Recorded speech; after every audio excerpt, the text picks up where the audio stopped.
সর্বপ্রথম ছিল স্বপ্ন। উনি রাতে সুন্দর সুন্দর স্বপ্ন দেখতেন। আমরা স্বপ্ন দেখি না? কি স্বপ্ন দেখেন? মারামারি, হরতাল, হ্যাঁ, টাকা।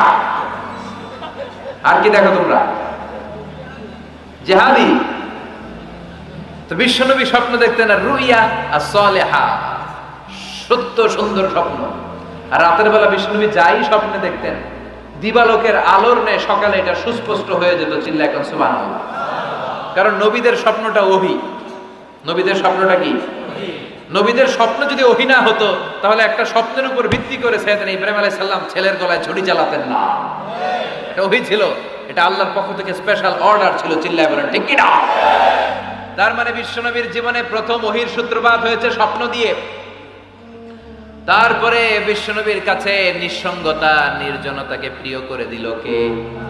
বিশ্বনবীর মানুষের সাথে তখন কথা বলতে ভাল লাগে না, একা একা থাকতে ভাল লাগে, একা একা ইবাদত করতে ভাল লাগে। বিশ্বনবী হেরা পাহাড়ে চলে গেলেন। কোথায়?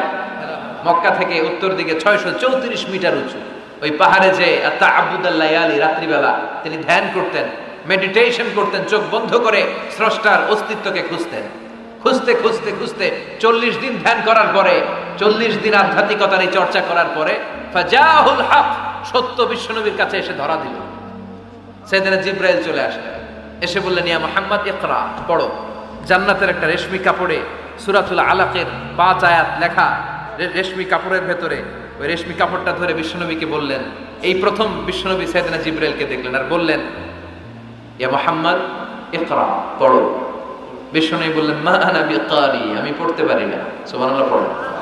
কারণ বিশ্বনবী ছিলেন নবী আল উম্মি, নিরক্ষর নবী। ওনার অক্ষর জ্ঞান ছিল না। আলিফ বা তা সা কোনটারে জিম বলে কোনটারে সদ বলে বিশ্বনবী চিনতেন না, লিখতে জানতেন না। তিনি ছিলেন নিরক্ষর, কিন্তু মূর্খ না। নিরক্ষর এক জিনিস, মূর্খ আরেক জিনিস। অক্ষর জ্ঞান নাই কিন্তু জ্ঞান আছে। কারণ বিশ্বনবী বলতেন, আদাবানি রব্বি ফা আহসানা তা'দীবি, আমি পৃথিবীর কোন ইউনিভার্সিটি থেকে ডিগ্রি নেয় নাই, কেউ আমারে শিখায় নাই, স্বয়ং আরশের উপর থেকে আমারে শিক্ষা দান করেছে কে? আল্লাহ। তাই আমার শিক্ষার মতো শিক্ষা পৃথিবীর কারো শিক্ষা হতে পারে না। সাইয়েদনা জিবরাইল বললেন, ইয়া মুহাম্মদ ইকরা, পড়ো। বিশ্বনবী ফেল ফেল করে তাকিয়ে রইলেন, অক্ষর চিনে না, পড়বে কেমনে? বিশ্বনবী বলেন, মা আনা বিকারি, আমি জানি না কেমন করে পড়তে হয়। ফাআখাযানি ফাগাত্তানি হাত্তা বালাগা মিন্নি আল জাহাদ। বিশ্বনবী পড়তে জানেন না।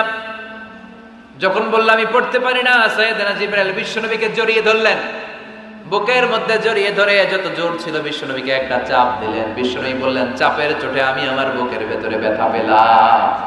ফাআরসালানি, আমাকে ছেড়ে দিল। ছেড়ে দিয়ে আবার কে পড়েন, ইকরা, read in the name of your lord. বিশ্বনবীর আগের কথা, আমি পড়তে জানি, মা আনা বিকারি। সাইয়েদনা জিবরাইল আবার জড়িয়ে ধরলেন, আবার চাপ দিলেন। বিশ্বনবী বললেন, ব্যথা পেলাম। আবার জিবরিল বিশ্বনবীরে বললেন, পড়েন। বিশ্বনবী আগের কথাই বলে, আমি পড়তে পারি না। আবার চাপ দিলেন। 3 বার চাপ দেওয়ার পরে সাইয়েদনা জিবরাইল বললেন, নবী এবার আপনি পড়েন। বিশ্বনবী এবার পড়তে আরম্ভ করলেন, ইকরা বিসমি রাব্বিকাল্লাযী খালাক খালাকাল ইনসানা মিন আলাক ইকরা ওয়া রাব্বুকাল আকরাম আল্লাযী আল্লামা বিল কলম আল্লামাল ইনসানা মা লাম ইয়ালাম। পড়েন আল্লাহু আকবার। 3 বার চাপ দেওয়ার পরে বিশ্বনবী পড়তে আরম্ভ করলেন। সাইয়েদনা জিবরাইল এই 5টা আয়াত দিয়ে উধাও হয়ে গেল। এবার হেরা গুহার ভেতরে কেউ নাই, সাইয়েদনা জিবরাইল নাই, 5টা আয়াত দিয়ে চলে গেলেন। বিশ্বনবী 5টা আয়াত নিয়ে কাঁপতে কাঁপতে হেরা পর্বত থেকে নেমে এলেন। সুবহানাল্লাহ পড়ে। এই ওহীর ভাড়ে চাপে বিশ্বনবী কাঁপতে শুরু করলেন। এই প্রথম বিশ্বনবীর কাছে ওহীর রিফ্লেকশন, ওহীর ছোঁয়া, ওহীর ঝলকানি, ওহীর নূরানি তাজাল্লি বিশ্বনবীর হৃদয়ের মধ্যে লাগিয়ে দিল কে? আল্লাহ। এই 5টা আয়াত নিয়ে বিশ্বনবী হাত্তা ইয়ারজুফু ফুআদু, বিশ্বনবীর হৃদয় কাঁপছিল। বিশ্বনবীর ওহীর প্রেসারে গায়ের মধ্যে জ্বর চলে এলো, খিচুনি চলে এলো। বিশ্বনবী কাঁপছেন প্রচন্ড জ্বরে। কাঁপতে কাঁপতে আম্মা জান খাদিজাতুল কুবরা তাহেরার কাছে এসে বলে, ও খাদিজা, আমি বাঁচবো না, আমার বড্ড ভয় লাগে। খাদিজাতুল কুবরা বললেন, নবী কি হয়েছে আপনার? কি হয়েছে? বিশ্বনবী বললেন এমন এমন ঘটনা। বিশাল এক লোক এসে আমার কাছে পড়ো, আমি পড়তে জানি না, 3 বার চাপ দিল, এরপর দেখি ঠিকই পড়তে পারি। সুবহানাল্লাহ পড়ো। বিশ্বনবী পুরো ঘটনাটা সাইয়্যিদাতুনা খাদিজাতুল কুবরা তাহেরাকে শোনালেন। এরপরে মা খাদিজারে বললেন, খাদিজা আমার বড্ড হয় মনে হয় আমি মরে যাব, আমার প্রচন্ড জ্বর এসেছে, কাঁপুনি ছুটেছে, তুমি আমারে কম্বল দাও। কি দাও? সবাই বলেন আর জোরে কম, আমারে কম্বল দাও, আমার জ্বর এসেছে, কাঁপুনি বেড়ে যাচ্ছে, চাদর দাও, কাপড় দাও, কম্বল দাও। মা খাদিজা কম্বল জোগাড় করতে গেলেন, কম্বল আর চাদর এনে বিশ্বনবীর গায়ের মধ্যে মা খাদিজা কম্বলটা পেঁচিয়ে দিলেন। বিশ্বনবী কম্বলটা পেঁচিয়ে বিছানার মধ্যে শুয়ে গেলেন। ঠিক এই মুহূর্তে সূরাতুল মুজাম্মিল নাজিল করে দিল কে? বিশ্বনবী কম্বল গায়ে দিয়ে শুয়ে আছে, আল্লাহ বিশ্বনবীরে ডাক দিলেন, ইয়া আইয়ুহাল মুজাম্মিল কুমিল লাইলা ইল্লা কালিলা। সুবহানাল্লাহ। আল্লাহ কি সোহাগ ভরা আদর মাখা ডাক দিলেন, ইয়া আইয়ুহাল মুজাম্মিল। এর মানে হলো হে কম্বলওয়ালা। কি ওয়ালা? হে কম্বলওয়ালা নবী, মানে হে কমলিওয়ালা নবী। কি নবী? কমলি। হে রাহতে হেলে দুলে নুরানি তনু ওকে আসে হায়, সারা দুনিয়ার হেরে মেরে পর্দা খুলে খুলে চায়, সে যে আমার কমলিওয়ালা কমলিওয়ালা। তার ভাবে বিভোল রাঙা পায়ের তলে, পর্বত জঙ্গল টল মল টলে, খুরমা খেজুর বাদাম জাফরানি ফুল ঝরে ঝরে যায়, সে যে আমার কমলিওয়ালা কমলিওয়ালা। সুবহানাল্লাহ পড়ে। বিশ্বনবীর আল্লাহ ডাক দিলেন, ও কমলিওয়ালা নবী, ও কম্বলওয়ালা নবী, দাঁড়ান। বিশ্বনবী কাঁপছিলেন জ্বরের চোটে, খিচুড়ির চোটে, কম্বল গায়ে দিয়ে শুয়ে রইলেন। আল্লাহ নাজিল করলেন, ইয়া আইয়ুহাল মুজাম্মিল, ও কম্বলওয়ালা। ইয়া আইয়ুহাল মুজাম্মিল মানে কি? ও কম্বলওয়ালা, ও কম্বলওয়ালা, ও চাদরওয়ালা, কুম, স্ট্যান্ড আপ, স্ট্যান্ড আপ। যে দায়িত্ব দিছি এখন শোয়া যাবে না, দাঁড়ান। ওই যে বিশ্বনবী দাঁড়ালেন, আর বসার সুযোগটা পায় না। মরার আগ পর্যন্ত আর বসার সুযোগ পায় নাই, শ্বাস নেওয়ার সুযোগ পায় নাই, পিছনের দিকে তাকানোর সুযোগ পায় নাই। চিল্লায় বলেন ঠিক কিনা? অনেক শয়তানি হাতছানি এসেছে, দফায় দফায় নবীর সাথে বৈঠক হয়েছে। বিশ্বনবীকে মক্কার কাফিরেরা 3 দফা দিল। বলল, আব্দুল্লাহর বেটা মুহাম্মদ, নারী চাও নারী দেব, সম্পদ চাও সম্পদ দেব, রাষ্ট্র ক্ষমতা চাও রাষ্ট্র ক্ষমতা দেব, শুধু কালিমার দাওয়াতটা বন্ধ করে দাও। নাউজুবিল্লাহ পড়বেন না? বিশ্বনবী বললেন, তোমাদের 3 দফা, কাফিরদের কয় দফা? জোরে বলেন। বিশ্বনবী বললেন, আমার মাত্র 1 দফা। কয় দফা? বিশ্বনবী বললেন, সম্পদ না, নারী না, মক্কার ক্ষমতা নয়, আকাশের দ্বিপ্রহরের জল জলে সূর্যটা যদি ডান হাতে দাও, ওয়াল কামারা ফি ইয়াসারি, চাঁদটাকে যদি বাঁ হাতে দাও, যেই কালিমার দাওয়াত দিতে ময়দানে আমি নেমেছি, গোটা বিশ্বের কেউ এই দাওয়াত থেকে আমাকে পিছু সরাতে পারবে না, কেউ পিছনে নিতে পারবে না। সম্পদ, নারী আর ক্ষমতার লোভ তো খুব তুচ্ছ বিষয়। ওই সূর্যটারে যদি ডান হাতে দাও, চাঁদটা যদি বাঁ হাতে দাও, এই কালিমার দাওয়াত থেকে আমি পিছু হটবো না। চিল্লায় বলেন ঠিক কিনা? বিশ্বনবীর আল্লাহ প্রস্তুতি নিতে বললেন, বললেন, ইয়া আইয়ুহাল মুজাম্মিল, ও কম্বলওয়ালা নবী। কি ওয়ালা নবী? তাফসীর বুঝতে পারতেছেন তো? শীতের চোটে খিচুনি, কম্বল গায়ে দিয়ে শুয়েছে, তখন আল্লাহ এটা নাজিল করলেন। তাহলে প্রথমে আমরা জানলাম সেন্ট্রাল থিম অফ দিস সূরা, এই সূরার কেন্দ্রীয় আলোচ্য বিষয়। এরপরে আমরা জানলাম কোন প্রেক্ষাপটে, কোন সিচুয়েশনে, কোন পরিস্থিতিতে এই সূরাটা নাজিল হয়েছে। বুঝতে পেরেছেন? বিশ্বনবীর যখন এই পরিস্থিতি, তখন আল্লাহ বিশ্বনবীর আবার গাইডলাইন দিলেন, ইয়া আইয়ুহাল মুজাম্মিল, হে কম্বলওয়ালা নবী, কুমিল লাইলা ইল্লা কালিলা, দাঁড়ান, রাত্রিবেলা দাঁড়িয়ে তাহাজ্জুদ গুজার হন। সুবহানাল্লাহ। এই সূরার ভেতরে রব্বুল আলামিন বিশ্বনবীকে প্রস্তুত করে তোলবার জন্য, বিশ্বনবীকে নবুয়তের দায়িত্ব পালন করানোর জন্য, মিশরে নামানোর জন্য বিশ্বনবীকে সর্বমোট 60টা বিষয়ে প্রশিক্ষণ নিতে বলেছেন। জোরে কোন কয়টা? সবাই কোন? চিল্লায় বলেন কয়টা? প্রস্তুতি নেওয়ার জন্য 7টা বিষয়ে বিশ্বনবীকে ট্রেন আপ করেছেন, প্রশিক্ষণ নিতে বলেছেন। আমরা একটা একটা করে 7টাই আজকে শুনবো। শুনবেন না? কষ্ট হচ্ছে? কষ্ট হচ্ছে না? বিশ্বনবীকে আল্লাহ তাআলা 60টা বিষয় প্রশিক্ষণ নিতে বললেন। কয়টা? কারণ সামনে অনেক গুরু দায়িত্ব। 1 নাম্বার প্রশিক্ষণ হচ্ছে ইয়া আইয়ুহাল মুজাম্মিল, হে কম্বলওয়ালা নবী, কুমিল লাইলা ইল্লা কলিলা, দাঁড়িয়ে রাত্রে তাহাজ্জুদের নামাজ পড়েন। কিসের নামাজ? তাহাজ্জুদের জায়নামাজে মরণ দিও প্রভু আমায়, একামতে দিনের কাজে কবুল করে নিও আমায়। তাহাজ্জুদের জায়নামাজে মরণ দিও প্রভু আমায়, একামতে দিনের কাজে কবুল করে নিও আমায়। পড়েন আমিন। তাহলে বিশ্বনবীকে প্রথম যে প্রশিক্ষণ আল্লাহ দিলেন সেটা হচ্ছে তাহাজ্জুদের সালাতের প্রশিক্ষণ। কিসের? রব্বুল আলামিন বললেন, ইয়া আইয়ুহাল মুজাম্মিলু কুমিল লাইলা ইল্লা কলিলা, ও নবী রাত্রি বেলায় দাঁড়ান, পুরো রাত ব্যাপী তাহাজ্জুদ পড়েন। নিসফাহু, রাতের অর্ধেক সময় তাহাজ্জুদ পড়েন।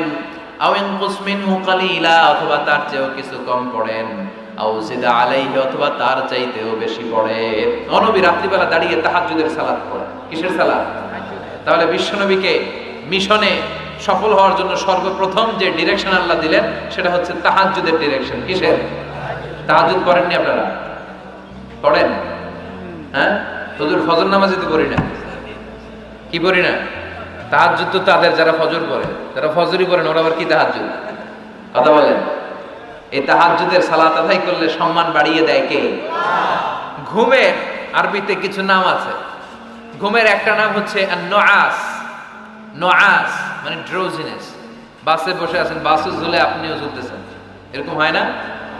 ঝিমুনি, এটার বলে নুআস। আরেকটা হচ্ছে সামান্য হালকা লাইট স্লিপ, সামান্য ঘুম, এটার বলে পাওয়ার ন্যাপ। হালকা হালকা ঘুম, ঘুমও আসছে, আবার কে যেন কথা বলে ওইটাও শোনা যায়, এরকম ঘুম আছে না নাই? এটার বলে সিনা। আরবিতে এটার কি কয়? সিনা। আরেকটা হচ্ছে ভালো ঘুম, এটার বলে নাউম। এটার কি বলে? তাহলে পাইলাম নুআস, সিনা, নাউম। আরেকটা হচ্ছে জন্মের ঘুম। কিরকম ঘুম? এমন ঘুম যেই ঘুমে ডাকলেও মানুষ ওঠে না, যেটা শেষ রাতে আমাদের যে ঘুমটা হয়, রাত 3টা-4টার দিকে কম্বল টেনে টেনে আরেকটু ঘুমাইতে মনে যায়, এরকম একটা ঘুম আছে না নাই? এই ঘুমটাকে আরবিতে বলে হুজুদ। কি বলে? সবাই বলেন। এই হুজুদের ঘুমকে স্যাক্রিফাইস করে ওই টাইমে যে সালাতটা পড়া হয়, ওই সালাতকে আরবিতে বলে সলাতুল হুজুদ বা সলাতুল তাহাজ্জুদ। সুবহানাল্লাহ পড়বেন না?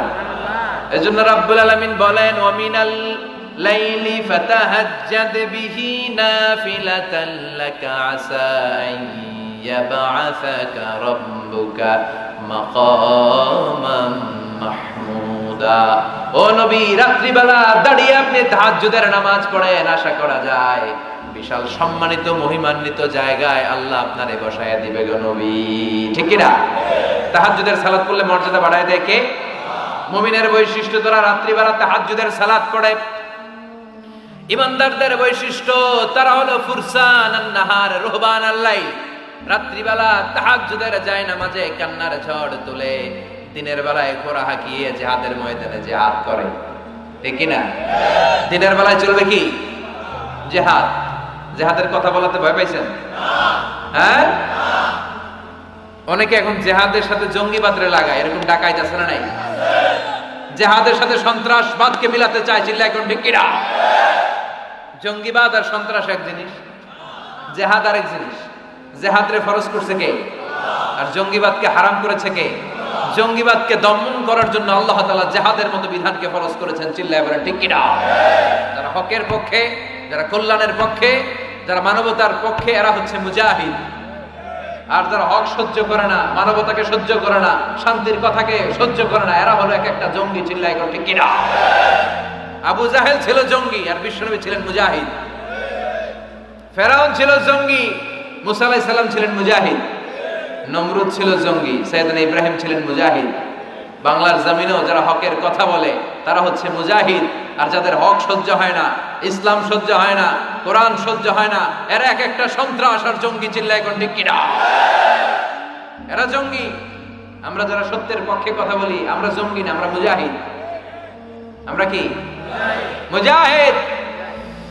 এজন্য মুমিনদের বৈশিষ্ট্য হলো রুহবানাল লাইল ফুরসানান নাহার। মুমিন বান্দারা দিনের বেলায় জিহাদের ময়দানে ব্যস্ত থাকে, রাতের বেলায় তাহাজ্জুদের যায় নামাজে চোখের পানি দিয়ে যায় নামাজ ভিজায়। রাতের আধারে যারা সেজদাতে রয়, দু চোখের শ্রুতে নদী যেন বয়। রাতের আধারে যারা সেজদাতে রয়, দু চোখের শ্রুতে নদী যেন বয়। ছলনার হাতছানি যতই আসুক, পেছনে ফিরেও সে তাকায় না। যাদের হৃদয়ে আছে আল্লাহর ভয়, তারা কবু পথ ভুলে যায় না। আল্লাহর প্রেম ছাড়া এই দুনিয়া কারো কাছে কোনো কিছু চায় না। চিল্লায় বলেন ঠিক কি না? এজন্য বিশ্বনবীর প্রথম প্রশিক্ষণ নিতে বললেন আল্লাহ, কুমিল্লা ইলা ইল্লা কালিলা। ও নবী, বিশাল মিশন নিয়ে দুনিয়ার বুকে আপনি এসেছেন গো নবী। প্রথম প্রশিক্ষণ যেটা নিবেন, রাত্রি বেলায় দাঁড়িয়ে দাঁড়িয়ে তাহাজ্জুদের প্রশিক্ষণ। বিশ্বনবীর আদেশ করলেন কে? কিসের আদেশ? সবাই কোন? আরো জোরে। ওই মুহূর্তটা তাহাজ্জুদের সময়টা এমন সময়, ইয়ানজিলু রাব্বুনা ইলা সামাইদ দুনিয়া, রব্বুল আলামিন আরশের উপর থেকে দুনিয়ার আকাশে নেমে আসে। নেমে আসে মানে বিশেষ একটা মনোযোগ দেয়, আর দুনিয়াবাসীরা ডেকে ডেকে বলে, গোলাম আলা মিন মুস্তাগফিরিনা গফির আলা। কার ক্ষমা লাগবে ক্ষমা চাও, সব গুনাহ আমি ক্ষমা করে দেব। আলা মিন মুস্তারজিকিন আরজুকালা, কার কি লাগবে আমার কাছে চাও, সব আমি দিয়ে দেব। আল্লাহু আকবার। আলা মিন মুস্তাকসিন আকসুলা, যার জামা দরকার জামা চাও, জামা দেব। ক্ষমতা দরকার ক্ষমতা চাও, ক্ষমতা দেব। নেককার স্ত্রী দরকার, নেককার সন্তান দরকার, সন্তান চাও, সন্তান দেব। সব দেয়ার মালিক কে? কেউ যেটা পারে না পারে কে? কেউ যেটা দেয় না দেয় কে? কেউ যেটা বোঝে না বোঝে কে? আল্লাহ শেষ সাথে আম করে ডাকে, দেওয়ার জন্য ডাকে, কিন্তু চাওয়ার সময় আমাদের নেই। উনি দেওয়ার জন্য প্রস্তুত, কিন্তু এটা তো নেওয়ার লোক লাগবে। কথা কন। বিশ্বনবী তাহাজ্জুদের সময় দাঁড়িয়ে যেতেন ছোট্ট একটা ঘরে, চাটাইয়ের উপরে বিশ্বনবী মা এসে শুতেন, গাদাগাদি করে জায়গা নাই। মাঝরাতে বিশ্বনবী তাহাজ্জুদের জন্য দাঁড়াতেন, আল্লাহু আকবার বলে দাঁড়িয়ে যেতেন, নামাজ শুরু করে দিতেন। বিশাল বড় সূরা পড়তেন, কিরাত পড়তেন, রুকু করতেন, কিন্তু সিজদার জায়গায় সিজদা দেওয়ার জায়গা নাই। সিজদার জায়গায় মা এসে পা বিছিয়ে শুয়ে আছে। বুখারীর বর্ণনা, বিশ্বনবী সিজদায় যে হাত দিয়ে মা এসার পায়ের মধ্যে চিমটি কাটতেন। মা এসা বুঝতে পারতেন বিশ্বনবী এখন সিজদায় যাবে। সুবহানাল্লাহ পড়েন। মা এসা বুঝতে পেরে পা দুইটা সরিয়ে নিতেন, বিশ্বনবী সিজদা দিতেন।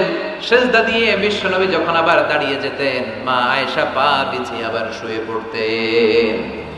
কি ইবাদত ছিল বিশ্বনবীর! হাত্তা তাতাওয়াররামু খাদামা। মা আয়েশা বলতেন বিশ্বনবী দাঁড়িয়ে থাকতে থাকতে এত সময় ধরে তাহাজ্জুদের সালাত পড়তেন, ওনার পা গুলো ফুলে এরকম টিউমারের মতো মোটা হয়ে যেত। সুবহানাল্লাহ পড়বেন না? দাঁড়িয়ে থাকতে থাকতে বিশ্বনবীর পা গুলো টিউমারের মতো মোটা হয়ে যেত। প্রথম রাকাতে বাকারা, আলী ইমরান পড়ে ফেলতেন। সুবহানাল্লাহ পড়েন। বিশ্বনবীর পা যেন ফেটে যাবে, এভাবে হাত বেঁধে দাঁড়িয়ে থাকতে থাকতে বিশ্বনবীর হাতগুলো বাঁকা হয়ে যেত, ব্যথা হয়ে যেত। বিশ্বনবী তখন হাত দুইটা ছেড়ে দিতেন। আবার যখন এনার্জি ফিরে পেতেন, যখন বিশ্বনবীর ভালো লাগতো, আবার হাত বাঁধতেন। পড়েন সুবহানাল্লাহ। তার মানে হাত ছেড়ে দিও নামাজ পড়ো, হাত ছেড়ে দিও। মালিকি মাযহাবের কিছু স্কলাররা ওনারা মত নিয়েছে, ওনাদের অনুসারীরা এরসাল করে। আমাদের দেশে কেউ বাদে এইভাবে, কেউ এইভাবে, কেউ এইভাবে। মালিকিরা বাদেই না, কেউ বাদবই না, কি করবি কর। আসলে নাই, আপনি যদি হজ করতে যান মক্কা মদিনায় এই আমলগুলো দেখতে পারবেন। এটা সুন্নাত একটা আমল। হাত ছেড়ে দিলেও যেখানে সালাত হয়ে যায় ওই জায়গায় কই বাঁধবে এই নিয়ে কিলাকিলি আসে না নাই? উপরে না নিচে, আমিন জোরে না আসতে আসে না নাই? পেকুয়াতে মাশাআল্লাহ এগুলো নাই। হ্যাঁ, পেকুয়াতে এগুলো আছে। বিশ্বনবী লম্বা সময় দাঁড়িয়ে তাহাজ্জুদ করতেন। তাহাজ্জুদ করলে আপনার মর্যাদা বাড়ায় দিবে কে? সাইয়েদনা জিবরাইল বললেন, ইন্না শারাফাল মুমিন ফি কিয়ামিল লাইল। বিশ্বনবী বললেন, জিবরাইল এসে আমাকে বলে গিয়েছে মুমিনের মর্যাদা তাহাজ্জুদের নামাজের ভেতর। সুবহানাল্লাহ পড়েন।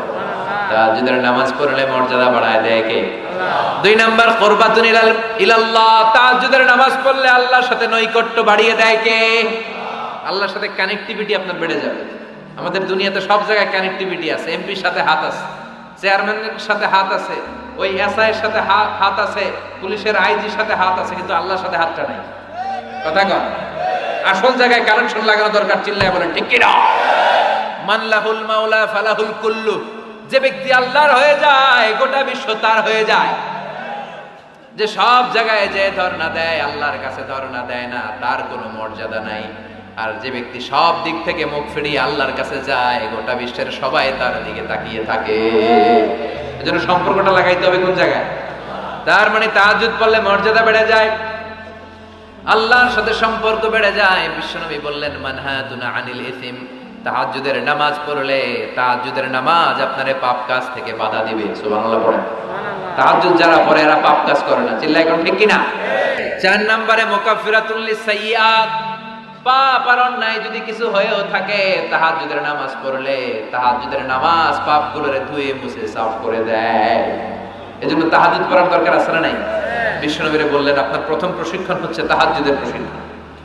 কিসের প্রশিক্ষণ? এজন্য আল্লাহ বললেন, ইয়া আইয়ুহাল মুযাম্মিলু কুমিল লাইলা ইল্লা কলিলা নিসফাহু আও ইনকুস মিনহু কলিলা আও জিদ আলাইহি ওয়া রাত্তিলিল কুরআনা তারতিলা। সুবহানাল্লাহ। 1 নাম্বার প্রশিক্ষণ চলে গেল। 1 নাম্বার প্রশিক্ষণ কি ছিল? তাহাজ্জুদ। আওয়াজ করে বলেন না, কি ছিল? 2 নাম্বার প্রশিক্ষণ ওয়ারাত্তিলিল কুরআনা তারতিলা। ও নবী, মন গড়া কোরআন তেলাওয়াত করবেন না, যেমন মন চায় তেমন কোরআন পড়া যায় না। ওয়ারাত্তিলিল কুরআনা তারতিলা। তারতিলের সাথে, তাজবিদের সাথে, মাখারিজুল হুরুফ মেইনটেইন করে আপনি তারতিলের সাথে তেলাওয়াত করেন। যারা তারতিলের সাথে তেলাওয়াত করেন, কিয়ামতের দিন আল্লাহ বলবে, ইকরা ওয়ারতাকি ওয়ারাত্তিল কামা কুনতা তুরাত্তিলু ফিদ দুনিয়া। দুনিয়াতে যেমনি পড়েছো পড়ো, যত আয়াত পড়বা জান্নাতের বিল্ডিং তত লম্বা হয়ে যাবে। আল্লাহু আকবার। সাইয়েদনা আনাস রাদিয়াল্লাহু তাআলা আনহু ছিলেন বিশ্বনবীর খাদেম। সাইয়েদনা আনাসকে জিজ্ঞেস করা হলো, কাইফা কানা কিরাআতু রাসূলিল্লাহ। ও আনাস, বিশ্বনবীর কোরআন তেলাওয়াত কেমন ছিল? সাইয়েদনা আনাস বললেন, কানাত কিরাআতুহু মাদ্দান। বিশ্বনবী টেনে টেনে কোরআন তেলাওয়াত করতেন। সুবহানাল্লাহ পড়েন। সুবহানাল্লাহ। কিভাবে পড়তেন? টেনে টেনে, টেনে টেনে কোরআন তেলাওয়াত করতেন। আবার বিশ্বনবীর স্ত্রী আমাদের আম্মা জান উম্মে সালামাকে জিজ্ঞেস করা হলো, কাইফা কানা কিরাআতু রাসূলিল্লাহ। ও আম্মা জান, বিশ্বনবীর কোরআনের তেলাওয়াত কেমন ছিল? তিনি বললেন, কানা ইউকাত্তিউ কিরাআতাহু আয়াতান আয়া। বিশ্বনবী আয়াত আয়াত করে তেলাওয়াত করতেন। একটা আয়াত টেনে টেনে পড়তেন, শেষ করতেন, আরেকটা আয়াত ধরতেন, আবার শেষ করতেন। সুবহানাল্লাহ। সুবহানাল্লাহ। কি তেলাওয়াত ছিল বিশ্বনবীর! বিশ্বনবীর কণ্ঠের তেলাওয়াত শুনে অনেক কাফের কালিমা পড়ে মুসলমান হয়েছে। সুবহানাল্লাহ। আসতে বলেন। বিশ্বনবীর কণ্ঠের তেলাওয়াত শোনার জন্য শুধু মুমিনরাই পাগল ছিল না। আবু জাহেল, উতবা, শাইবা, ওয়ালিদ ইবনে মুগিরা এগুলোও পাগল ছিল। দিনের বেলা আবু জাহেল, উতবা, শাইবা বিশ্বনবীর বিরোধিতা করতো, আর রাত্রে বেলা লুকিয়ে লুকিয়ে বিশ্বনবীর কণ্ঠের তেলাওয়াত শোনার জন্য যেত। সুবহানাল্লাহ পড়বেন না? দিনের বেলা ভাষণ দিতে, খবরদার কেউ মুহাম্মদের কণ্ঠের তেলাওয়াত শুনতে যেতে পারবি, কিন্তু রাত্রে বেলা লুকায় লুকায় নিজেই যেত। না জানি কত সুন্দর কণ্ঠ ছিল আমার নবীর, না জানি কি সুরের ঝংকার আর লহরি খেলতো যখন নবী তেলাওয়াত করতো। সুবহানাল্লাহ পড়বেন না? এজন্য আল্লাহ বললেন, ওয়ারাত্তিলিল কুরআনা তারতিলা। ও নবী, ধীর স্থির ভাবে পড়েন। আবার বিশ্বনবী বলছেন, সাইয়িনুল কুরআনা বিআসওয়াতিকুম। তোমাদের কণ্ঠে যত সুন্দর সুর আছে, লহরি আছে, ঝংকার আছে, সবগুলো দিয়ে কোরআন তেলাওয়াত করবা। আবার বিশ্বনবী বলছেন, মান লাম ইয়াতাগান্না বিল কুরআন ফালাইসা মিন্না। যে গুনগুন করে, সুর করে কোরআন তেলাওয়াত করে না, ওই লোক কখনো আমি নবীর উম্মত হতে পারে না। এজন্য সুর করে কোরআন তেলাওয়াত করবেন। কি করে? অনেকে কয়, হুজুর আমার সুর নাই। আমাদের সুর নাই তো কি আছে?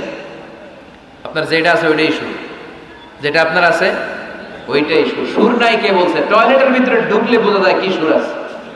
বাথরুম সিঙ্গার আছে না, কাপড় খাসতে বসলে কি সুন্দর গান শুরু করে, ঘুম ভাঙাইয়া গেল রে মরার কোকিলে, আছে না নাই? তখন সুন্দর সুন্দর গান বের হয়। কিন্তু কোরআন তেলাওয়াত করতে গেলে সে সুর আমার সুর নাই। আপনার যেটা আছে ওইটাই আপনার সুর, ওইটা দিয়ে তেলাওয়াত করবেন। মিশরের রাশেদ আল আফাসি, আব্দুর রহমান আস-সুদাইস, বান্দার ইবনে আব্দুল আজিজ আল বালিলা, এদের তেলাওয়াত শুনছেন? কি সুন্দর তেলাওয়াত! বিশ্বনবীর তেলাওয়াত ছিল টেনে টেনে পড়তেন, প্রতিটা আয়াত শেষ করে আবার নতুন আয়াত ধরতেন, ঠিক কি না? আলহামদুলিল্লাহি রাব্বিল আলামিন আর রহমানির রহিম মালিকি ইয়াউমিদ্দিন ইয়্যাকা না'বুদু ওয়া ইয়্যাকা নাস্তাঈন ইহদিনাস সিরাতাল মুস্তাকিম সিরাতাল লাযীনা আন'আমতা আলাইহিম গায়রিল মাগদুবি আলাইহিম ওয়ালাদ-দাল্লিন।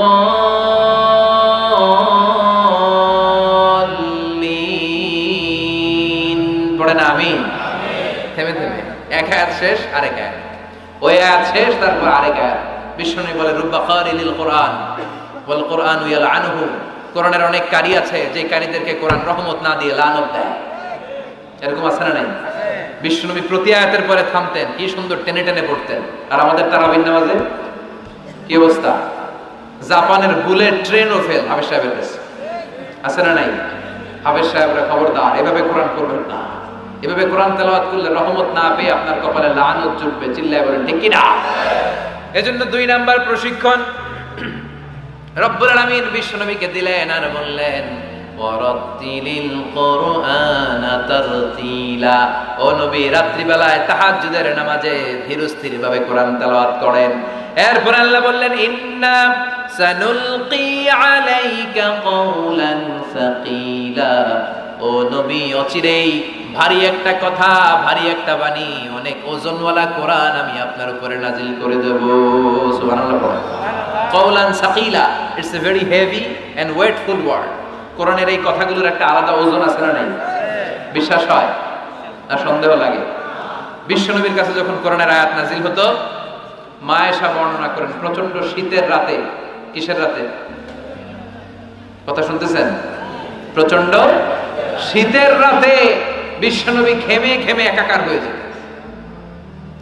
মাঘ মাসের শীত, মা আয়েশা বলে আমরা কম্বল গায়ে দিয়ে শুই, কিন্তু বিশ্বনবীর কাছে যখন কোরআন নাজিল হয় বিশ্বনবী ঘেমে ঘেমে একাকার হয়ে যেতেন। সুবহানাল্লাহ। বিশ্বনবী যখন ওটের উপর বসা অবস্থায় কোরআনের আয়াত নাজিল হতো, ওটের বুকটা জমিনে লেগে যেত। বিশ্বনবী ঘোড়ার উপরে বসা অবস্থায় যখন কোরআনের আয়াত নাজিল হতো, ঘোড়ার পা গুলো জমিনের ভেতরে গেড়ে যেত। বিশ্বনবী মাঝে মাঝে অনেক সাহাবাদের রানের মধ্যে মাথা রেখে শুয়ে পড়তেন। ওই অবস্থায় যখন কোরআনের আয়াত নাজিল হতো, সাহাবারা বলতো আমাদের হাড্ডিটা ফেটে টুকরা টুকরা হয়ে যাবে, এরকম মনে হতো। তার মানে কোরআনের আয়াতের একটা ভার আছে না নাই? এজন্য রব্বুল আলামিন বলেন লাউ আনজালনা হাযাল কুরআন আলা জাবালিন লারাআইতাহু খাশিআন মুতাসাদ্দিআন মিন খাশিয়াতিল্লাহ। ও নবী, কোরআনকে মানুষের উপর নাজিল না করে যদি পাহাড়ের উপর নাজিল করতাম, আপনি দেখতেন কোরআনের ভারে বড় বড় পাহাড়গুলো ভেঙে চুরে খান খান হয়ে যেত গো নবী। কোরআনকে যদি মাউন্ট এভারেস্টের উপর আল্লাহ নাজিল করতো, পাহাড়টা ভেঙে দুমড়ে মুচড়ে চূর্ণ বিচূর্ণ হয়ে যেত। চিল্লায় এখন ঠিক কিনা? এজন্য আল্লাহ বললেন এটা অনেক ভারী একটা বাণী, এই বাণী আমি আপনার উপরে নাজিল করব। এরপর আল্লাহ বললেন ইন্না নাশিয়াতাল লাইলি হিয়া আশাদ্দু ওয়াতআন ওয়া মুকিলা। ও নবী, রাত্রি বেলা যদি আপনি তাহাজ্জুদের নামাজ পড়েন, আপনার মনোযোগায়নকে শক্তিশালী করে দিবে কে? আপনার কথা বলার যোগ্যতাকে মজবুত করে দিবে কে? কেন আপনি রাত্রি বেলায় তাহাজ্জুদ গুজার হবেন? কারণ ইন্নালাকা ফিন নাহারি সাবাহান তাবিলা। দিনের বেলায় অনেক ব্যস্ততা আছে না নাই? দিনের বেলায় মানুষগুলো কাজকর্ম নিয়ে ব্যস্ত হয়ে যায়, তখন অনেক গোলমাল। তখন নয়, রাত্রিবেলা তাহাজ্জুদ পড়েন, আপনার মর্যাদা বাড়িয়ে দিবে কে? এরপরে 3 নাম্বার প্রশিক্ষণের কথা আল্লাহ বললেন ওয়াযকুর ইসমা রাব্বিকা ওয়া তাবাত্তাল ইলাইহি তাবতীলা। প্রথম প্রশিক্ষণ তাহাজ্জুদের প্রশিক্ষণ। কিসের? দ্বিতীয় প্রশিক্ষণ মনোযোগের সাথে ধীরস্থির ভাবে কোরআন তেলাওয়াতের, তারতিলের সাথে কোরআন তেলাওয়াতের প্রশিক্ষণ। ঠিক কিনা? 3 নাম্বার প্রশিক্ষণ ওয়াযকুর ইসমা রাব্বিক। সব সময় রবের জিকির করবেন। জিকির চলবে কার? লা ইলাহা লা ইলাহা ইল্লাল্লাহু মুহাম্মাদুর রাসূলুল্লাহ সাল্লাল্লাহু। ওয়াযকুর ইসমা রাব্বিক। ও নবী, আপনার রবের নাম স্মরণ করেন। সব সময় জিহ্বায় একজনের নাম থাকবে, তিনি কে? আমাদের রব কে? আল্লাহ। অন্য কারোর নেতৃত্ব মেনে নেবেন না, অন্য কারোর অভিভাবকত্ব মেনে নেবেন না, বিপদে আপদে হাল ছাড়বেন না, নিরাশ হবেন না, ভরসা রাখুন একজনের উপর, তিনি কে? ফাত্তাখিযু ওয়াকিলা। 5 নাম্বার প্রশিক্ষণ, ও নবী আপনি আমারে অভিভাবক হিসেবে গ্রহণ করেন, বিপদে আপদে সব সময় আল্লাহর পাশে পাবেন, জোরে কোন ঠিক কিনা?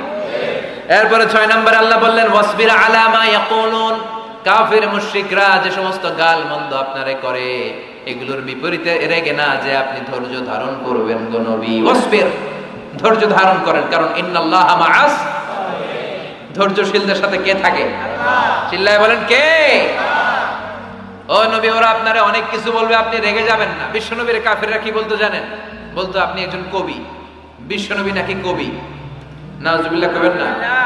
আল্লাহ বলেন ওমা আল্লামনাহু আশ-শি'রা ওয়া মা ইয়ানবাগি লাহু, আমি নবীরে কবিতা শিখাই নাই, কবিতা তার জন্য শোভনীয় নয়। সুবহানাল্লাহ পড়েন। আবার বিশ্বনবীরে তারা বলতে লাগলো গণক, কি বলতে লাগলো? কাহিন। আল্লাহ বলে ওয়ালা বিকাউলি কাহিন, এটা গণকের কথাও নয়, এটা আল্লাহর কথা, ঠিক কি না? এরপরে বিশ্বনবীরে ওরা বলতে লাগলো মাজনুন মানে পাগল। আল্লাহ বলে ওয়ামা সাহিবুকুম বিমাজনুন, তোমাদের সাথী আমার হাবিব কিন্তু পাগল নয়। সুবহানাল্লাহ। এরপর ওরা বিশ্বনবীরে গালি দিতে লাগলো সাহির বলে। সাহির মানে জাদুকর, সাহির মানে আল্লাহ বলে না আমার নবী জাদুকর না। এরপরে ওরা বিশ্বনবীরে বলতে লাগলো আবতার মানে নির্বংশ, লেজ কাটা। আল্লাহ বলে না ইন্না শানিয়াকা হুয়াল আবতার, যারা বিশ্বনবীর লেজ কাটা আর নির্বংশ বলে ওরাই লেজ কাটা, নির্বংশ আর জাহান্নামের নরকীট আর পিতৃ পরিচয়হীন যার সন্তান। চিল্লা এখন ঠিক কি না? বিশ্বনবীর বিরুদ্ধে যারা কথা বলে এগুলো জাহান্নামের নরকীট। ওরা বলে মুহাম্মদ তোমার কোনো ছেলে বেঁচে নাই, তোমার 4 মেয়ে, তুমি ইন্তেকালের সাথে সাথে তোমার বংশ নির্বংশ হয়ে যাবে, তুমি লেজ কাটা। আল্লাহ বলে না ওয়ারাফা'না লাকা যিকরাক, নবী আপনার সম্মানকে আমি আকাশ চুম্বি করেছি, আমার নাম যেখানে আপনার নামও আমি রেখেছি সেখানে, ঠিক কি না? এজন্য কালিমায়ে তয়্যিবার ভিতরে লা ইলাহা ইল্লাল্লাহ, তারপর পর বিশ্বনবীর নাম মুহাম্মাদুর রাসূলুল্লাহ আছে না নাই? আছে। আযানের মধ্যে আল্লাহর নামের পরে নবীর নাম আছে না নাই? আছে। আবার নামাজে সালাম ফেরানোর আগে বিশ্বনবীর জন্য দুরূদ আছে না নাই? ওয়ারাফা'না লাকা যিকরাক। ওরা বলে আপনি লেজ কাটা, আপনি লেজ কাটা না, যারা আপনারে গালি দেয় ওরাই লেজ কাটা। ওয়াসবির আলা মা ইয়াকুলুন, ও নবী ওরা যা বলে এই ব্যাপারে আপনি ধৈর্য ধারণ করেন, আপনি মন খারাপ করবেন না। এই গালিগালাজ এটা নবীদের শুনতে হবে, এটা সুন্নাত। আমরাও এখন গালিগালাজ শুনি, জোরে কোন ঠিক কিনা? 2 বছরের বাচ্চা, 1 বছরের বাচ্চা, মা বাবা যখন ফু দেয় জিন পড়ি এসে ডিস্টার্ব করে না, মা যখন রান্নাঘরে যায় ছোট বাচ্চাটারে এসে ডিস্টার্ব করে, আছে না নাই? তো এই ছোট বাচ্চা নিজে সূরা ফাতিহা পড়ে ফু দেওয়ার আগ পর্যন্ত, নিজে আয়াতুল কুরসি শিখে নিজেকে ঝাড়ফুঁক শিখার আগ পর্যন্ত ওই বাচ্চাদেরকে ফর দ্য সার্টেন পিরিয়ড, ক্ষণিক সময়ের জন্য তাবিজ দেয়া যাবে। অনেক মূর্খরা এগুলো বুঝতে চায় না। আমার এক আলোচনা নিয়ে অনেক জায়গায় তোলপাড় যে আজারি সাহেব তাবিজের পক্ষে কথা বলেছে, ছোট বাচ্চাদের তাবিজের কথা বলেছে, কই পেয়েছে দলিল? ওরা পড়ে নাই। জান্নেওয়ালার উপরও জান্নেওয়ালা আছে, খেয়াল রাখতে হবে। আবুন নওয়াসের কবিতা ওয়াকুল্লি মাইয়াদ্দাঈ ফিল ইলমি ফালসাফাতান হাবাস্তা শাইআন ওয়া গাবাত আনকা আশিয়াউ, তোমার সামনে কেউ যদি দাঁড়িয়ে বলে আমি সব জানি, তুমি বৃদ্ধাঙ্গুলি দেখিয়ে বলো তুমি কিচ্ছু জানো না, তোমার জানার অনেক বাকি। জান্নেওয়ালার উপরও জান্নেওয়ালা আছে। এজন্য স্কলাররা ছোট বাচ্চা যারা নিজেরা রুকিয়া করতে পারে না, মা বাবা রুকিয়া করে ফু দিলে ভালো, মা বাবা চলে গেলে ভূত পেত নিয়ে এসে আসর করে, আছে না নাই? ওই বাচ্চার সিকিউরিটির জন্য কোরআনের আয়াত দিয়ে তাবিজ দেয়া যাবে। কিন্তু ওই বাচ্চা যখন নিজে সূরা ফাতিহা শিখে যাবে, নিজে যখন আয়াতুল কুরসি শিখে যাবে, তখন ওই তাবিজ ছিঁড়ে ফেলতে হবে। কথা বুঝতে পেরেছেন? আল্লাহ সহি সমঝ দান করো। তো তাবিজ যারা পড়েন ছিঁড়ে ফেলবেন আজকে, রাজি আছেন তো? ছিঁড়ে কি করবেন? সূরা ফাতিহা পড়বেন, পড়ে ঝাড়ফুঁক চলবে আজকে থেকে। ঝাড়ফুঁক করা সুন্নাহ। আর তাবিজ দেয়া হচ্ছে বিদআহ, যেটা বিশ্বনবী শেখায় নাই, সাহাবারা শিখায় নাই, ওইটাতে আমরা যাব না। ঝাড়ফুঁক করবেন। আয়াতুল কুরসি পড়লে জিনবুত আসতে পারে? কথা বলেন। সূরা ফাতিহা পড়লে আর অসুস্থতা থাকতে পারে? বিশ্বনবীর সাহাবারা একবার সফরে বেরোলেন, সফরে বেরিয়ে হঠাৎ দেখলেন মরুভূমির মাঝখানে কিছু লোক জটলা পাকিয়ে রেখেছে, একটা লোক শুয়ে আছে। আবু সাঈদ আল খুদরি ছিলেন ওই সফরের লিডার। বললেন কি হয়েছে? তারা বলল আমাদের নেতাকে সাপে কামড় দিয়েছে, আরেক বর্ণনায় বিচ্ছু কামড় দিয়েছে। বিষের ব্যথায় আমাদের নেতা মারা যাবে। তারা নানা ধরনের বৈদ্যরাজ কবিরাজদেরকে এনে মন্ত্র পড়াচ্ছিল, সবাই মন্ত্র পড়ছিল, ছু মন্তর ছু কালিকুত্তার। ছোট বাচ্চারা পড়ে, বুঝানোর জন্য বললাম, তারা হয়তো অন্য কিছু পড়ছিল। তো এই যে এগুলো পড়ে ফু দিলে কি ভালো হয়? কথা কন, আরো রোগ বাড়ে, ঠিক কিনা? বাচ্চার হাতে 2টা, গলায় 3টা, কোমরে 4টা, এগুলোর ওজনেই তো বাচ্চা অসুস্থ হয়ে যাবে। কথা বুঝতে পেরেছেন? আবার কোমরে লাগায়, এটারে কি বলে? কাইতন। কি কয়? তাগা। চাচাই বলতেছে তাগা। তো তাগা টাগা লাগাবেন না। সূরা ফাতিহা পড়ে আজকে থেকে ফু দিতে হবে। আমার মাইকের আওয়াজ নিশ্চয়ই শহরের অনেক দূর যাচ্ছে, মায়েরা বোনেরা শুনে রাখবেন, অসুস্থ আপনি সূরা ফাতিহা পড়ে ফু দেন। বিশ্বনবী রাতের বেলায় বিছানায় যাওয়ার আগে সকাল সন্ধ্যা 3 কুল পড়ে হাতে ফু দিতেন, এরকম 2 হাতটা একসাথে করে এখানে ফু দিয়ে মাথা থেকে শুরু করে মেসেজ করতেন পা পর্যন্ত, দেহের যতটুকু জায়গায় যায়। সূরাতুল ইখলাস, সূরাতুল ফালাক, সূরাতুন নাস, এই 3টা সূরাকে একসাথে বলে কুল আস-সালাসা, মানে 3 কুল। কি বলে? এই 3 কুল পড়ে না, যায় লিটন দেওয়ানের কাছে। কই যায়? লিটন দেওয়ান কিছু করতে পারে? লিটন দেওয়ান নাকি ভবিষ্যৎ বলে দিতে পারে। তো যমুনা ফিউচার পার্কে না বসুন্ধরাতে মনে হয় ওর চেম্বার, ওখানে আগুন লাগলো বসুন্ধরায়। তো র্যাবের প্রধান যে ওরা কয়েকবার গ্রেফতার করছে, তো একবার গ্রেফতার করে বলে, কি রে তুই সারা বাংলাদেশের 17 কোটি মানুষের ভাগ্য বলে দিস, তোর চেম্বার যেই শপিং মলে, এই শপিং মলে আগুন লাগবে, আগে গলি না কেন? তারপর হাতের রেখাতে অনেকে ভাগ্য বলতে চায়, এটা ভুয়া কথা। এই হাতের রেখায় কোনো ভাগ্য থাকে না। আপনারা শুনলেই কিছু মানবেন না, আপনারা কোরআন হাদিস দিয়ে যাচাই করবেন, দলিল খুঁজবেন। কি খুঁজবেন? দলিল। 1.5 কাঠার একটা জায়গা কুমিল্লা শহরে কিনবে, এটার দলিলটা ঠিক আছে কিনা দেখার জন্য পাগল হয়ে যায়। নিজে বুঝে না, আরেকজনের কাছে যায় যে পাক্কা বুঝে, দেখেন দলিলটা ঠিক আছে কিনা। তো 1.5 কাঠা জায়গার দলিল ঠিক আছে কিনা পাগল হয়ে গেলেন। যেই জান্নাতের দাম গোটা দুনিয়াটারে 10,000 বার বিক্রি করলেও জান্নাতের একটা চেয়ারের দাম হবে না, ঠিক কিনা? তো ওই জান্নাত আপনি পাবেন যেই আমল করে, ওই আমলের দলিল লাগবে না? কথা বলেন। তবে বিনয়ের সাথে, কারো কাছে যখন দলিল চাবেন বিনয়ের সাথে আগে বুঝে নিবেন কার সাথে কথা বলতেছেন। You have to know who you are talking with, you don't know who you are dealing with. অনেকে জানে না কার সাথে কেমন করে কথা বলতে হয়। এজন্য আমি বলি যে জাননেওয়ালার উপরও জাননেওয়ালা আছে, তোমার অনেক পড়তে হবে, অনেক জানতে হবে, তাহলে তুমি সব বুঝবা, ঠিক কিনা? তো আমরা ঝাড়ফুঁক করব। আবু সাইদ খুদরি বলল, এই ছুমন্তর সু কালিকুত্তার ঘু, এটাতে কিছু হবে না। আমার কাছে এমন জিনিস আছে, এটা দিয়ে ফু দিলে ভালো করে দেয় কে?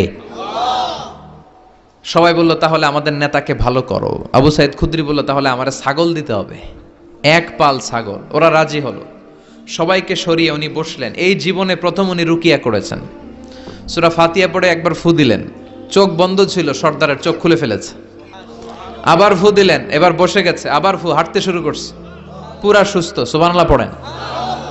1 পাল ছাগল পেলেন, পথিমধ্যে একটা ছাগল জবাই করেও খেলেন। এরপর বিশ্বনবীর কাছে এসে মাসালাটা রিচেক করে নিলেন, ক্রস চেক, ডাবল চেক। আপনারা এখন ইউটিউবের সময় না, যে কোনো জিনিস সার্চ দিলেই সব পাওয়া যায়, আপনি জানতে পারবেন। তো একটা বিষয়ের উপর অনেকগুলো আলেমের বক্তব্য শুনবেন, ফলে ওভারঅল একটা ধারণা আপনি পেয়ে যাবেন। বুঝতে পেরেছেন? বিতিরের সালাত কয় রাকাত, অনেক মন্তব্য আছে, অনেক মতামত আছে। আপনি 5 জন স্কলারের কথা শোনেন, মোটামুটি একটা আন্দাজ পেয়ে যাবেন যে এটাই হয়তো হকের কাছাকাছি। গোড়ামি করা যাবে? ইসলামে গোড়ামি নাই। ইসলামের সৌন্দর্য হচ্ছে আত-তাইসির, simplicity is the beauty of Islam. সহজীকরণ হচ্ছে ইসলামের সৌন্দর্য। বিশ্বনবীকে যে কোনো অপশন দিলে সবচেয়ে সহজ অপশনটা নিতেন। সুবহানাল্লাহ পড়েন। বিশ্বনবীর কাছে এসে বললেন, ইয়া রাসূলুল্লাহ, সূরা ফাতিহা দিয়ে ঝাড়ফুঁক করে এক বর্ণনায় 100টা, আরেক বর্ণনায় 30টা ছাগল আমরা পেয়েছি। পথিমধ্যে একটা ছাগল জবাই করে আমরা খেয়েছি। এই যে কোরআন দিয়ে ফু দিয়ে আমরা ছাগল আনলাম, খাইলাম, এই ছাগল নেয়াটা জায়েজ হয়েছে কিনা বলেন। মাসালা ক্রস চেক করতে আসছে, ডাবল চেক, দেখে বিশ্বনবী কি বলে। বিশ্বনবী বলেন জায়েজ হয়েছে, মানে কোরআনের দাম বাড়ায় দিয়ে আসছিস বেটা। আল্লাহু আকবার। কোরআনের দাম তোমরা বাড়িয়ে দিয়ে এসেছো। 30টা বা 100টা ছাগল যাই পাইছো তোমরা, ভাগ বটোয়ারার পরে 2-1টা থাকলে আমারও দিও। তো এটাকে বলে সূরাতুশ শিফা। কোরআনের ভেতরে শিফা দিয়েছে কে? وَنُنَزِّلُ مِنَ الْقُرْآنِ مَا هُوَ شِفَاءٌ وَرَحْمَةٌ لِّلْمُؤْمِنِينَ وَلَا يَزِيدُ الظَّالِمِينَ إِلَّا خَسَارًا। এই কোরআনের মধ্যে আমি শিফা দিয়েছি, রহমত দিয়েছি, বরকত দিয়েছি। মুমিনদের জন্য কোরআনকে শিফা বানিয়েছে কে? সূরাতুশ শিফা মনে থাকবে? এই যে পীর সাহেব হুজুরের কাছে যে আসেন ফু দেওয়ার জন্য, যে হুজুর ফু দেন, হুজুর কি পড়ে ফু দেয় জানেন? আজকে গোমর ফাঁস করে দিয়ে যায় হুজুরের, সূরাতুল ফাতিহা পড়ে ফু দেয়। হুজুরের কাছেও আইসেন, আপনারাও ফু দিয়েন, নিজেরাও দিবেন। সবসময় যে হুজুরের কাছ থেকে নিতে হবে তা না, আব্বা আম্মার কাছ থেকে নিবেন। আব্বার কাছ থেকে নিলে এটা সবচেয়ে দামি ফু, ঠিক কিনা? 2 গ্লাসে পানি, উনি কিন্তু আমার আব্বা, জানেন? এজন্য আব্বা আম্মার কাছ থেকে দোয়া চাইতে হবে। 2 গ্লাসে পানি, পৃথিবীর সবগুলা পীর সাহেবরে বললাম হুজুর এই গ্লাসে একটু ফু দেন, হুজুর আমার ফু দিয়ে দিল। আমার আব্বা উনি আরেক গ্লাসের পানির মধ্যে ফু দিয়ে দিল, মুহূর্তের মধ্যে আমার আব্বার ফুটা কাজে লেগে যাবে। গোটা পৃথিবীর পীর সাহেব একদিকে, বাবা মার দোয়া আর ফু আরেক দিকে, ঠিক কিনা?